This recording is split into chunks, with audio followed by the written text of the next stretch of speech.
In this video, we're going to be using the prone 3-month developmental position to address several problems that can present to the clinic. Conditions such as chronic neck problems, shoulder issues, scapular instability, issues dealing with posture of the thoracic spine, either being accentuated thoracic curvature or a flattened dish T-spine, as well as issues related to the pelvis and the lower back. Before we get up into the active exercise point, it's really important that we learn to establish the initial position and our points of support. We're going to go through each one of these step by step to make sure you're able to create an ideal exercise. Okay. In the prone 3-month developmental position, the base of support occurs in the front part of the pelvis on the symphysis pubis, as well as the inside of both elbows. So we're going to begin by establishing a neutral pelvic position to create ideal support.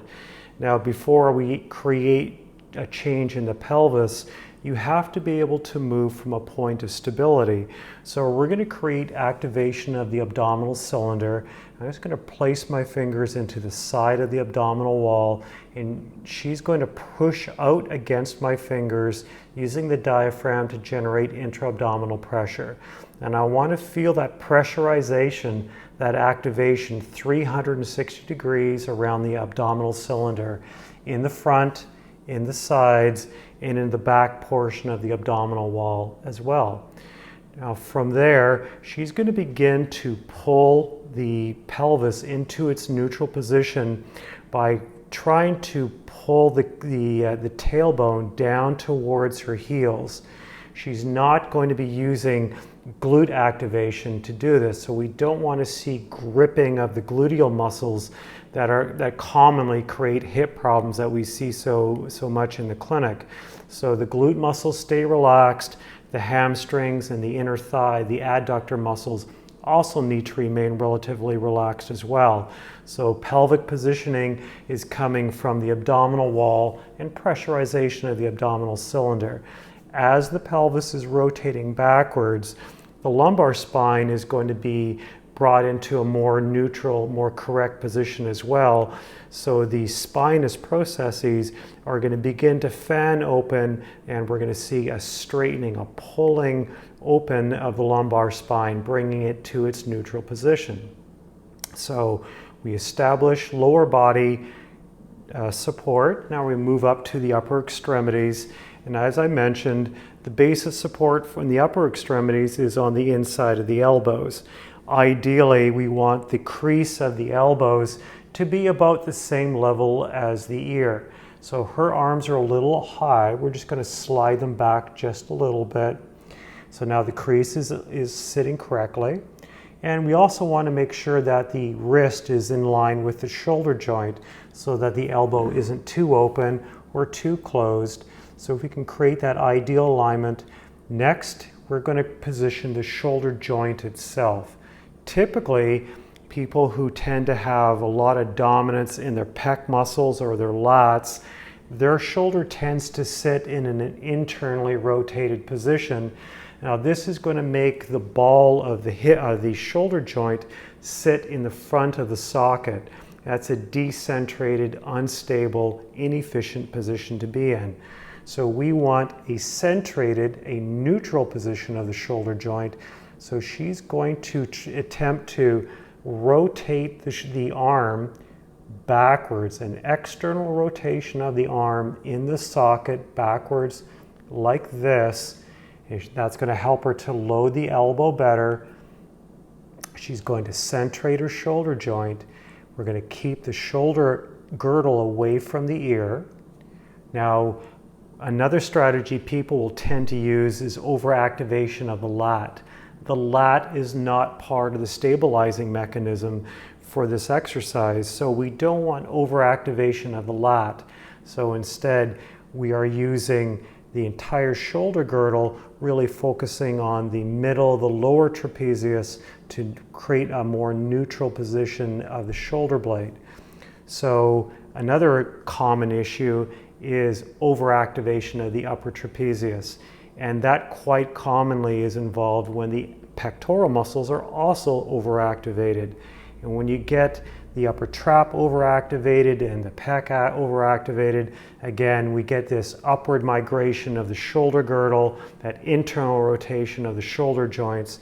So what she's going to be doing is creating a spreading across the chest and across the shoulders, reaching down the shaft of her arm into the elbow. So if I was to place my finger here, she's reaching down into my finger and lightly pressing the inside of the elbow into the table at the same time.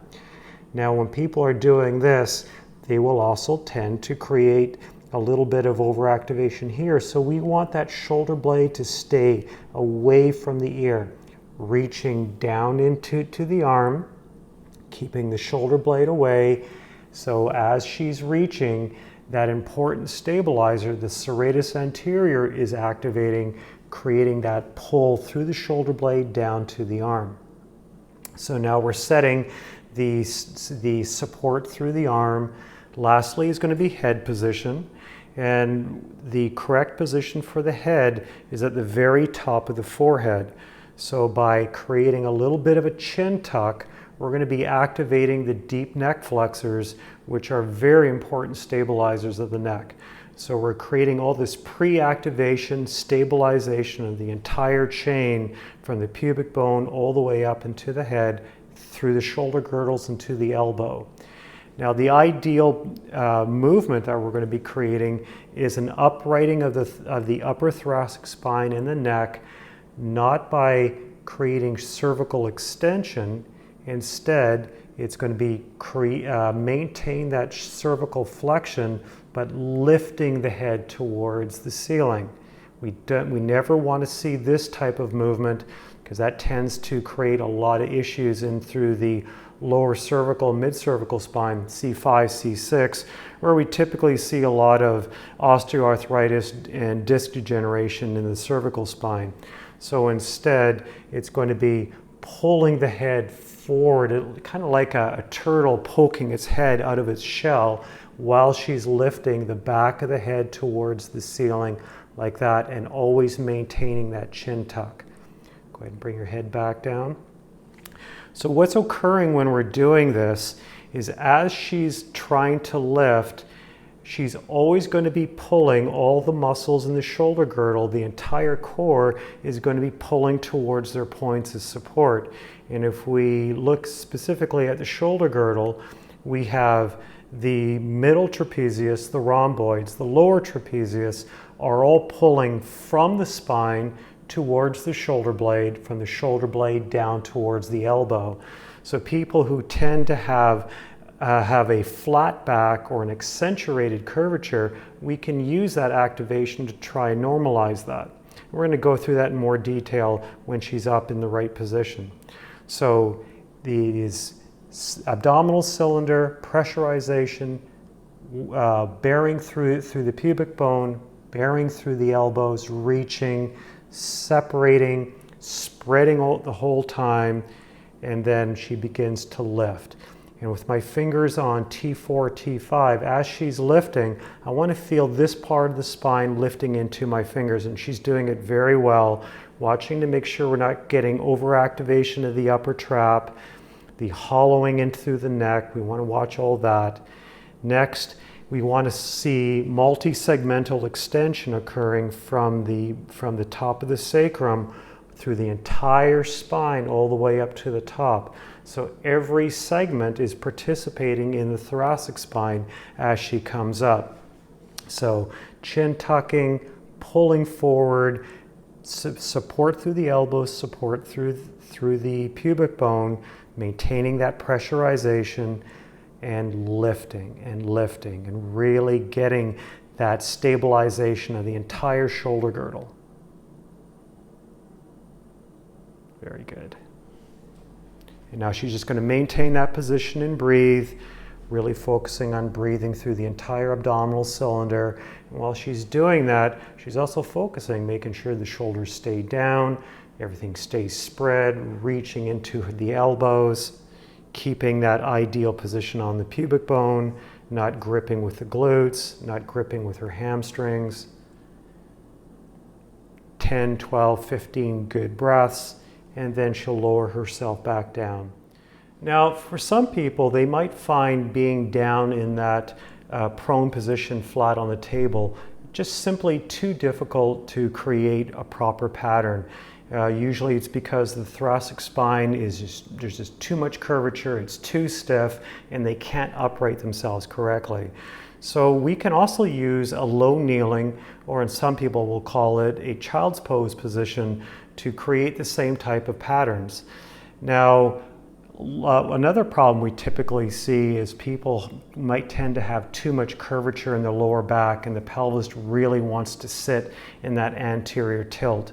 When we try and control this and try and control this and the head, there's just too much going on. So what we can do is allow the pelvis to sit back like this, and as she's moving her body this way, the pelvis will naturally begin to rotate backwards. The pelvis will move into its more natural position, and the lumbar spine will also go into its natural position as well. One less thing to battle with. So going back to the thoracic spine, the idea with the arms is the same as we did previously.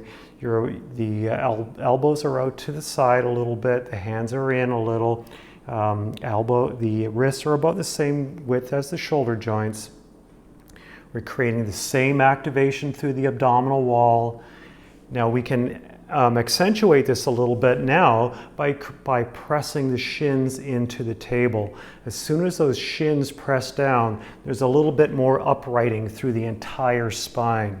So we're going to take advantage of the legs to help with the exercise. So she's going to be pressing her shins into the table, and the whole time now she's going to be pulling her coccyx, her tailbone, down towards her heel. I'm going to make sure we have that ideal pressurization through the cylinder. We want to keep the shoulders away from the ears, so we're pulling them back, opening up through the chest, spreading through the chest and the shoulders. We want nice width, and then she's going to pull the back of her head towards the ceiling. And while she's pulling the tailbone this way, she's also going to be pulling her head that way, creating a lengthening of the spine. Now, as we mentioned, people who have alterations in the normal curvature of the thoracic spine, we can use this exercise to help correct that. So let's say Lana was someone who had too much curvature in her upper back. Now, with the too much curvature, the spine tends to sit higher than the shoulder blades. We're going to be using the activation of the rhomboids, the middle trap, and the lower trap that's pulling towards the shoulder blade to take that accentuated thoracic curvature and pull it down towards the shoulder blade. And the opposite of that would people who are dished, really flat in the thoracic spine. Now we're going to be using those same muscles pulling towards the shoulder blade to lift the spine towards the shoulder blades. We're creating ideal postural positioning of the thoracic spine, and at the same time we're pulling the rib cage up to the shoulder blade. So people who have shoulder instabilities, people have winging shoulder blades, by creating a full body activation, we're going to be dealing with those patterns as well. So let's go back to the beginning. The tailbone pulls down towards the heels, shins press into the table. We activate that abdominal cylinder, ideal pressurization. She's supporting through her elbows, lifting the head up towards the ceiling. We're not pushing the arms into the table. You're just feeling your support. And from that support, you're lifting the head to bring the thoracic spine into its ideal position and trying to go as long as possible, and the whole time breathing correctly in through the cylinder. And there you have it. We have both the prone 3-month developmental position, the low kneeling developmental position to create uprighting of the spine. Ideal shoulder position. Give it a try. Thank you.